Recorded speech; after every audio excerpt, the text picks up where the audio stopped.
Hello everyone, Windroid here and welcome back to another video. This year 2023 is off to an exciting start for smartphones, as Samsung released its Galaxy S23 series with the top model bringing a jaw-dropping 200-megapixel camera, OnePlus returning to its roots with a very polished, almost flagship, at an affordable price, and new foldables from Oppo and Honor that are actually on sale in more than one country. That 1-inch Sony IMX989 sensor that helped Xiaomi and Vivo win acclaim at the end of 2022 has now made its way to the Oppo Find X6 Pro 2. We here in this video will give you our expert guide on the best smartphones, both the best Android and the best iPhone, depending on your budget or needs. Best affordable flagship. This category is for people who follow the smartphone market closely and want a phone with the best combination of specs, features, and value. And yes, some will take issue with us calling a $699 phone affordable, but the OnePlus 11, for the most part, looks, feels, and behaves like a $1,000 phone.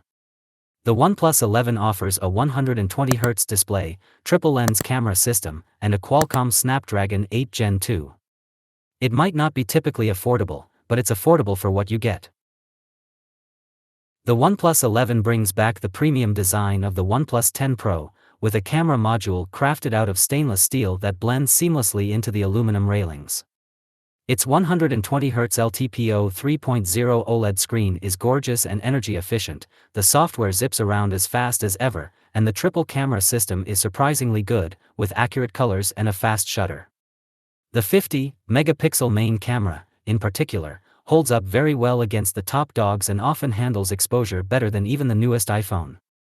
The 2x zoom lens doesn't quite reach the lengths of other phones, but it's got a relatively large 1/1.56-inch sensor for a zoom lens, which results in strong bokeh for portraits and better light intake ability.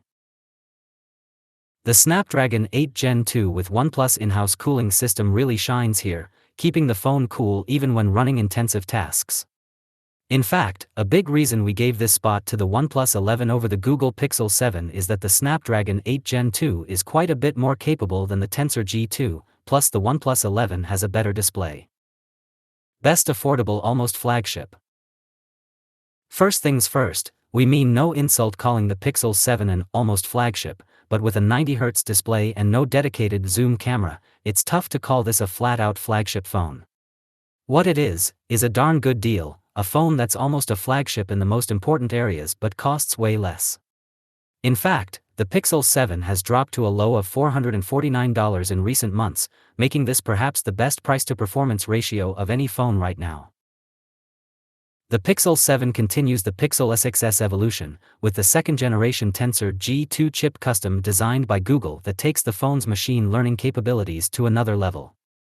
The display, while just 90 Hz, is still a looker, with FHD plus resolution and accurate color output. It's also slightly smaller than the Pixel 6 at 6.3 inches, making for a comfortable one-hand phone.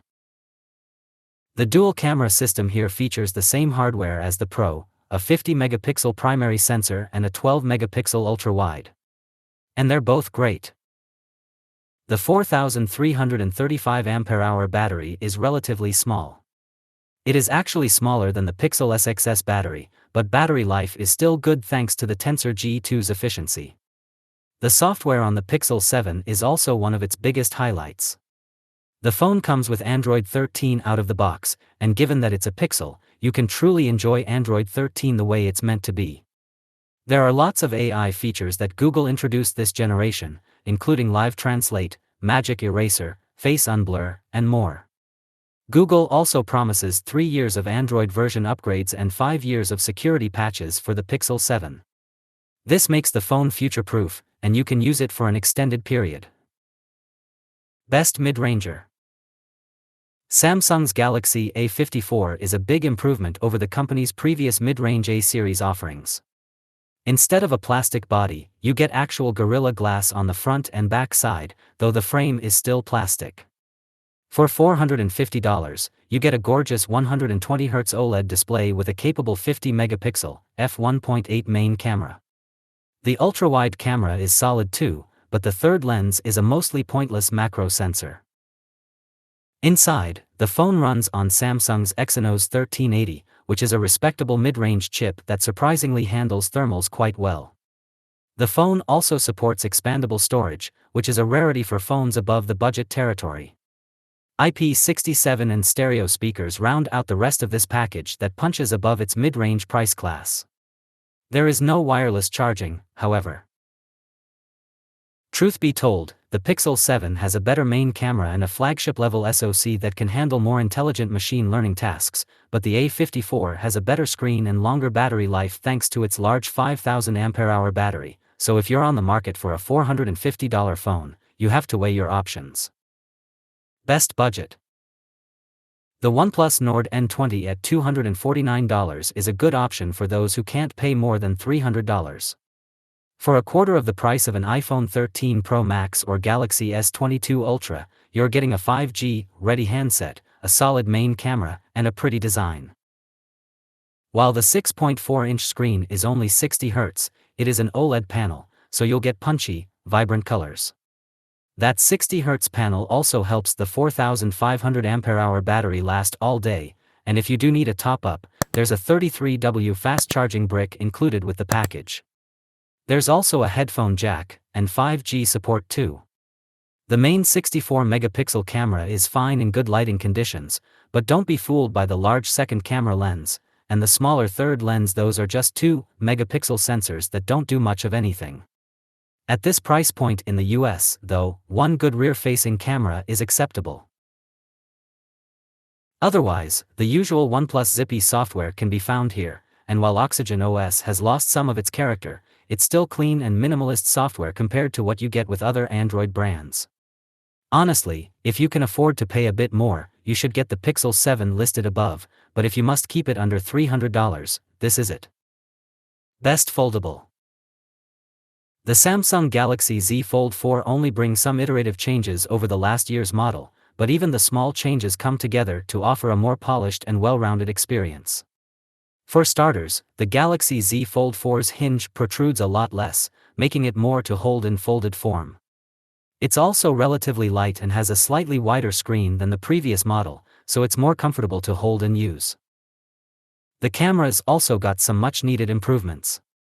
Samsung upgraded the Fold 4's main sensor to a 50-megapixel, 1/1.55-inch sensor, which drastically increases light intake. Compared to the Fold 3, the Fold 4 brings a quite noticeable improvement in main and zoom camera photography. The 3x zoom lens here, in particular, is a huge jump over the 2x lens from the last generation. Samsung also refined the software to allow the Fold 4 to jump into multitasking mode a bit easier. Previously, it took 3 taps to go into the split-screen mode. Now, you can do so with 1 tap in some instances. The Fold 4, just like previous folds, offers superior multitasking due to the larger screen. The performance is handled by the Snapdragon 8 Plus Gen 1 SoC, which means everything you do on the phone is fast and snappy, no matter how many apps you run. The internal display is a 120 Hz OLED panel with an under-display front camera, UDC, giving the screen an immersive look. If you game a lot on your phone or even read a lot of ebooks, you can't find a better phone than this thanks to that huge display. Samsung also upgraded the outer cover display to a 120 Hz panel to make things more uniform, and you also get S Pen support to make it more versatile. It's also one of the most durable foldables out there with an IPX8 rating for water resistance. Best small foldable. The Galaxy Z Flip 4 is one of the most stylish phones on this list, as we adore the two-tone finish with multiple color options. As a clamshell foldable, the Flip 4 can fold into a small box that resembles a makeup compactor or a stack of drink coasters. But don't mistake small size for lack of power. Along with the Fold 4, the Z Flip 4 is the most durable foldable phone ever, with IPX8 water resistance and Armor aluminum build material. The Flip 4 is an awesome device for those who find modern Android phones too large and hard to pocket. Unfolded, the 6.7-inch, 1080 by 2640 display looks and behaves like any other top Samsung screen, with vibrant colors, top-notch sharpness, and a fast refresh rate of up to 120 Hz for buttery smooth animations. New to the Flip 4 is the Qualcomm Snapdragon 8 Plus Gen 1 processor, which has a stronger GPU and superior battery efficiency. The latter is important, as battery life has always been a slight weakness in previous flips. While the Flip 4 isn't going to win any battery endurance awards, it is now possible to get all-day use provided you're not pushing it too heavily. Samsung also improved the software for the outer, cover display, allowing users to open any app on the smaller 1.9-inch display. Sure, some apps will look silly in the cramped space, but other apps will benefit from it. While the pair of 12-megapixel cameras here aren't amazing hardware-wise, Samsung's computational photography is very smart, so it will help compensate for the older hardware with AI trickery to produce shots that are usually vibrant and well-detailed. Of course, with Flex mode, the Flip 4 can shoot in a lot of creative ways too. Overall, the Flip 4 is an iterative refinement to an already excellent small foldable. Also great small foldable. The Oppo Find N2 Flip is, in some ways, a better clamshell foldable than Samsung's Flip 4. Oppo's phone has a larger outside cover display, a better main camera, and a larger battery. It also folds completely flat with a much less noticeable screen hinge. But for several reasons, we had to list it behind the Flip 4. Samsung's foldable is still available practically worldwide, while the Find N2 Flip availability still varies depending on the region. The Flip 4 also has an official IP water resistance rating, while the Find N2 Flip does not. Still, if the Find N2 Flip is available for purchase where you live, and you're on the market for a clamshell foldable, you should give this good consideration instead of defaulting to the Flip 4. The superior camera and longer battery life make a major difference in real-world usage, and the lack of water resistance may not be that big an issue. The Find N2 Flip is powered by MediaTek's Dimensity 9000 Plus, which is a very capable flagship-level chip, and Oppo's software for the phone is fast and fluid, with some intuitive shortcut gestures. Overall, the Find N2 Flip brings meaningful competition to Samsung in the small foldable space. Best camera phone. With a capable 50-megapixel main camera with a relatively large image sensor, a 5x periscope zoom lens that can use in-sensor cropping to churn out an almost 10x optical zoom, and a sweeping ultra-wide camera, the Google Pixel 7 Pro has a very capable camera system. But what makes it arguably the best is the brain behind it all, the Google Tensor G2. Google's second-gen silicon leverages Google's all-powerful machine learning prowess to examine the image data captured by the lenses, and then produce images with awesome dynamic range, details, and clarity. Google's machine learning also enables several smart photography tricks such as action pan and night sight. The former creates motion blur effects around subjects who may be barely moving, and the latter pulls in light miraculously in dark scenes. Video capabilities had previously been a weakness in Pixels, but the Pixel 7 Pro also improves on this, with stable footage with excellent colors and balance. You can even apply an artificial blur that makes the footage look more cinematic. Elsewhere, the Pixel 7 Pro is a very good phone too, with a unique design, a great 120Hz OLED screen, and fast, zippy performance. The software situation is the best in Android, too, obviously, because this is the Android phone from Google. Everything that is coming to the platform as a whole will arrive at the Pixel's first. Most versatile camera phone. Samsung's absolute top slab phone, the Galaxy Ultra series, has held this most versatile spot for 3 years running, thanks to it being the only wide-release phone to pack a 10x optical zoom and the usual ultra-wide, wide, telephoto focal lengths. This year's S23 Ultra steps it up by upgrading the main camera to a 200-megapixel sensor, which not only allows the phone to use 16:1 pixel binning for more computational trickery but also allows the phone to use an in-sensor crop to achieve another near-optical zoom length. It's unlikely any phone launching in North America the rest of the year will come close to challenging this level of versatility. The rest of the package is excellent but unexciting since it either has the same components or the expected generation bump. The S23 Ultra runs on the newest Qualcomm Snapdragon 8 Gen 2 for Galaxy that's a bit overclocked, specifically for this phone, and the 6.8-inch display gets a bit brighter than last year's. Other than that, virtually everything else, from the S Pen to the ultra-wide and 2 zoom lenses to the in-display fingerprint scanner, are the same components as last year's S22 Ultra. This isn't necessarily a bad thing, as the Galaxy S22 Ultra remained a top dog phone for the past calendar year, and the Galaxy S23 Ultra is going to keep this title easily. Best Big Phone. If you want an unapologetically big phone, then the iPhone 14 Pro Max, with its 6.7-inch screen in a boxy design, is the phone you should be looking at. The iPhone 13 Pro Max was already a very big phone, and the new 14 Pro Max one-ups it by adding a bit more thickness, from 7.7mm to 7.9mm. In return, you get even better battery life over the previous model, which makes the iPhone 14 Pro easily the battery endurance champion of any smartphone right now. The iPhone 14 Pro Max ditches the notch in favor of the dynamic island, which has been a bit divisive, but we here at Windroid see it as a new and creative way to interact with all the information we get daily on our smartphones. The camera performance has improved thanks to a new 48-megapixel main camera that shoots pixel-binned 12-megapixel photos and slightly larger image sensors for the ultra-wide camera too. This means the iPhone 14 Pro Max can take in a lot of light in dark scenes. In fact, sometimes the photos may be too bright, but you can dial this down in settings. The iPhone 14 Pro Max brings back awesome video capabilities with even better stabilization thanks to a new EIS mode Apple has dubbed Action Mode. Then there's the A16 Bionic, which is still the best SoC in the mobile industry today. For doing intensive tasks on your phone, like gaming, or editing and rendering videos, the iPhone 14 Pro Max would be a perfect choice. Apart from raw performance, Apple's hardware and software integration is unmatched in the mobile space, which means you're getting the best hardware and software synergy in the mobile industry. Best Small Phone.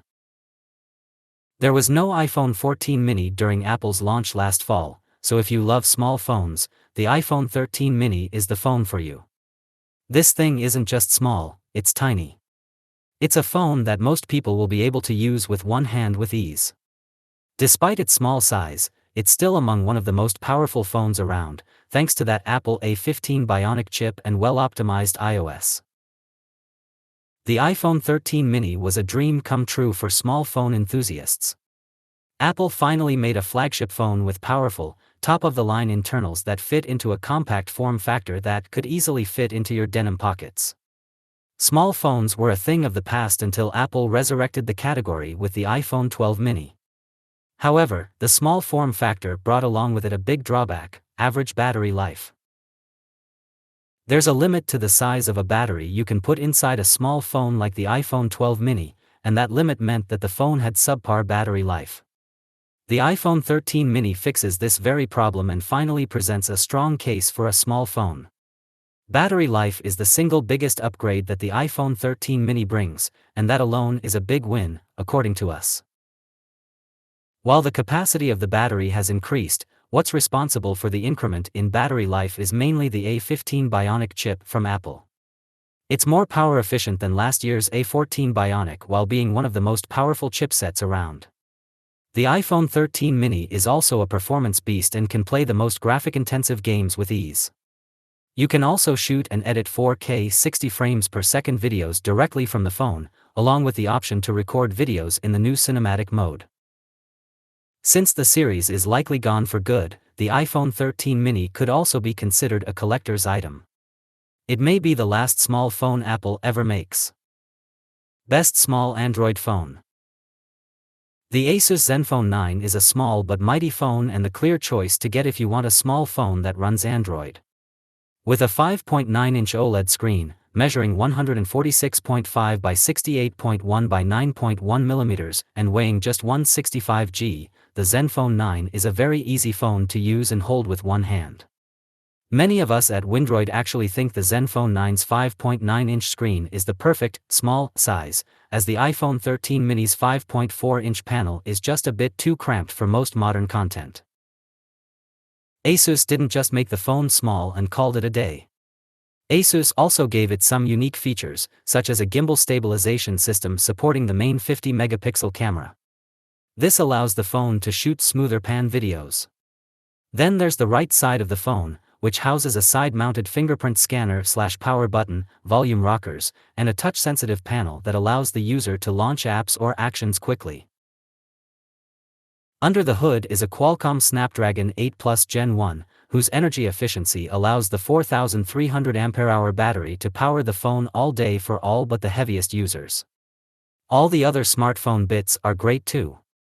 That aforementioned display is a 120Hz panel, and the ultra-wide camera produces punchy, sweeping landscape shots. Heck, there's even a headphone jack. Asus's software is easy to use for beginners but also very rewarding for power users because it's full of shortcut gestures in the form of taps, swipes, or interactions with that touch-sensitive side panel. We are also fans of how the phone looks overall, with a polycarbonate backplate that offers a sandstone-like, grippy texture and large symmetrical camera rings. Best gaming phone. If you are in the market to buy a new gaming phone, then look no further than the Asus ROG Phone 7 Ultimate.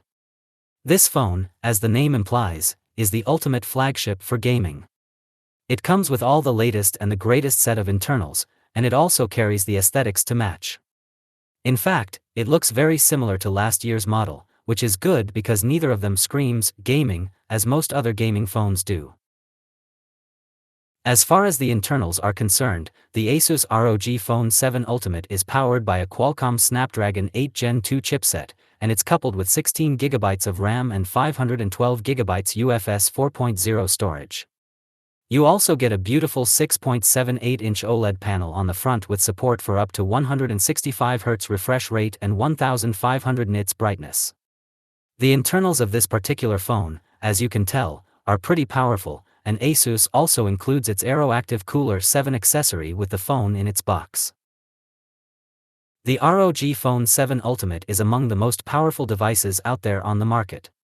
We have a lot of details about the performance of this phone in our ROG Phone 7 Ultimate review, so be sure to check it out. You also get a decent set of cameras at the back of this phone, and there's also a massive 6.000 Ah battery inside to keep the lights on for hours. Some other highlights of the Asus ROG Phone 7 Ultimate include 2 USB-C ports, a 3.5mm headphone jack, Wi-Fi 7, and more. It's not available in the US yet, so you might want to check out the ROG Phone 6 Pro instead. Best overall. Picking the iPhone 14 Pro in this spot was a very tough decision because there are a lot of worthy challengers. I'd rather use an Android flagship for its superior cameras, or if I have to go iPhone, I'd choose the bigger iPhone 14 Pro Max for the epic battery life. But this video is made for the public, the so-called average consumer, and for most people, the iPhone 14 Pro is the best combination of performance, value, and availability. Apple improved on the Pro iPhones more so than in previous years, with a new screen cutout design that switches to a pill-shaped cutout instead of a notch. The cutout also gets a new UI, named Dynamic Island, which gives off the illusion that the cutout can shift in shape and size depending on the UI action. The main camera got an upgrade to a 48-megapixel camera that uses pixel binning to bring in more light and details, but the camera still tends to overexpose bright lights. The image sensor has also increased in size for the main and ultra-wide cameras, so the cameras did improve. Video stabilization continues to be best in class. There's also the new Apple A16 Bionic, which is by far the most powerful silicon in mobile, and it is very energy efficient. I already said the iPhone 14 Pro Max has epic battery life, but the iPhone 14 Pro is no slouch either, able to finish a full 12 to 13-hour day of heavy use with some juice to spare. All these things come together to make the iPhone 14 Pro one of the most polished and best overall phones you can buy. The bottom line. There are lots of excellent phones on this list, but the one that suits the most people would be the iPhone 14 Pro because it has global availability, the best chipset and screen, and is surrounded by the best ecosystem of apps and peripheral devices. I'm personally an Android guy, but I can't deny that finding accessories or software that play nice with the iPhone is an easier task than with, say, a Pixel. The iPhone 14 Pro also has longer software support and holds its resale value better than all Android phones. Now, that was the safe choice for the average consumer. If you're a gadget enthusiast who wants something more exciting with better cameras, I'd recommend the Pixel 7 Pro. Or, if you want a phone that can do more things, get the Galaxy Z Fold 4. That's it guys for this video. If you like it, Please don't forget to like and subscribe to the channel. And see you in the next one. Peace.